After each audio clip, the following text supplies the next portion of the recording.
केंद्र सरकार की तरफ से साल 2025 के पद्म सम्मान का ऐलान कर दिया गया और इस सूची में बिहार के 7 लोगों का नाम शामिल है। लोक गायिका शारदा सिन्हा को कला के क्षेत्र में मरणोपरांत पद्म विभूषण, सुशील कुमार मोदी को समाज सेवा के लिए मरणोपरांत पद्म भूषण, पूर्व आईपीएस अधिकारी और महावीर मंदिर ट्रस्ट के पूर्व सचिव आचार्य किशोर कुणाल को मरणोपरांत पद्मश्री सम्मान दिया गया। इसके अलावा बिहार के 5 और लोगों को पद्मश्री सम्मान दिया गया, जिसमें श्री भीम सिंह भवेश को समाज सेवा, डॉक्टर हेमंत कुमार को मेडिसिन, श्रीमती निर्मला देवी को कला और श्री विजय नित्यानंद सूरीश्वर जी महाराज को आध्यात्मवाद के क्षेत्र में पद्मश्री से सम्मानित किया गया। सूबे के मुख्यमंत्री नीतीश कुमार ने इसे लेकर सोशल मीडिया के जरिए अपनी शुभकामनाएं व्यक्त की।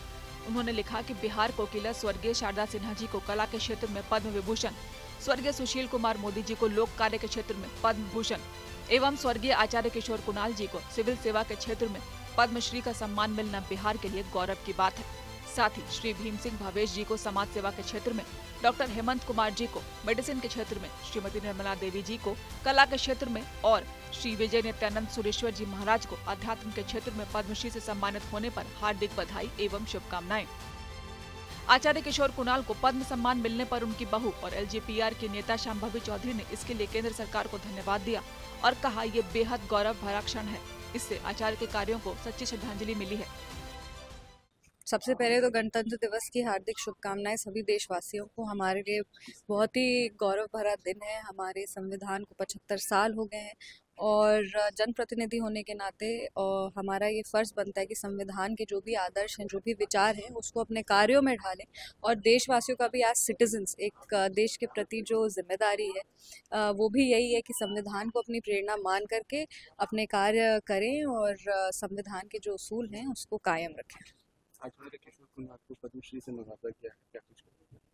आभार व्यक्त करेंगे हमारे यशस्वी प्रधानमंत्री श्री नरेंद्र मोदी जी का, जिन्होंने पद्मश्री जैसे सम्मानित जो पुरस्कार है उससे हमारे ससुर जी आचार्य किशोर कुणाल को पुरस्कृत किया गया। बहुत ही गौरव भरा क्षण है। पूरा परिवार बहुत खुश है और हम ये मानते हैं कि उनके जो कार्य हैं उनको सच्ची श्रद्धांजलि मिली है। वो जिस तरह से धर्म को परोपकार से जोड़ के कार्य करते रहे और सिर्फ अपने ही जनरेशन के लिए नहीं, एक युवा होने के नाते हमको भी लगता है कि सिर्फ as a daughter in law नहीं, बल्कि अगर एक सामान्य व्यक्ति का भी हो तो भी उनके कार्यों से प्रेरणा लेके अपने जो भी जिस तरह से अब वो ज़िंदगी में आगे बढ़ना चाहते हैं उनकी सोच को अपना आदर्श मान के आगे बढ़ सकते हैं।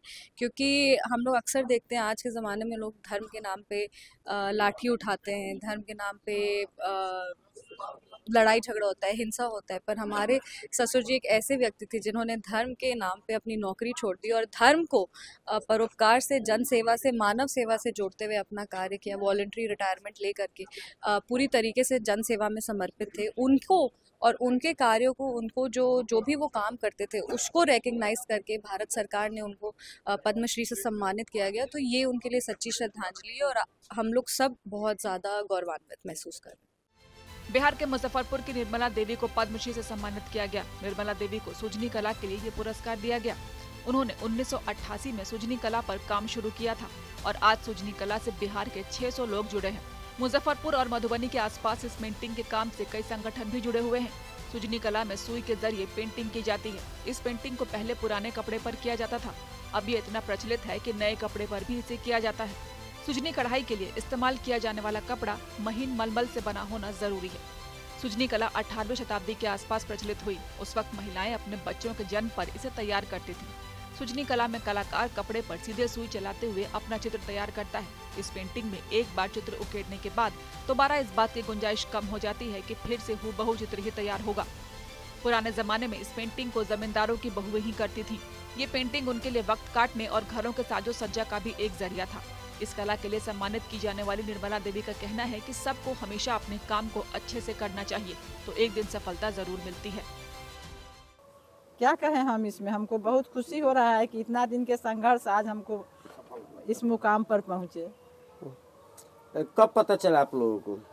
7:30 बजे के न्यूज में आया। इससे पहले हम जा रहे थे मन पर, तो पहुँचे वहाँ काम कराने, तो वहाँ पर एक मंत्रालय से हमको 2 बजे के करीब फ़ोन आया कि आप निर्मला देवी बोल रही हैं। हम कही जी, तो आप ना अपना मोबाइल पास में रखिएगा, 7:30 बजे के न्यूज में आप देख लीजिएगा। आपका नाम रोशन हो, नाम नवनीत हो गया है। जी, तो क्या लोगों से अपील करना चाहिए कि जो इस कला से जुड़ी हुई हैं उनके लिए?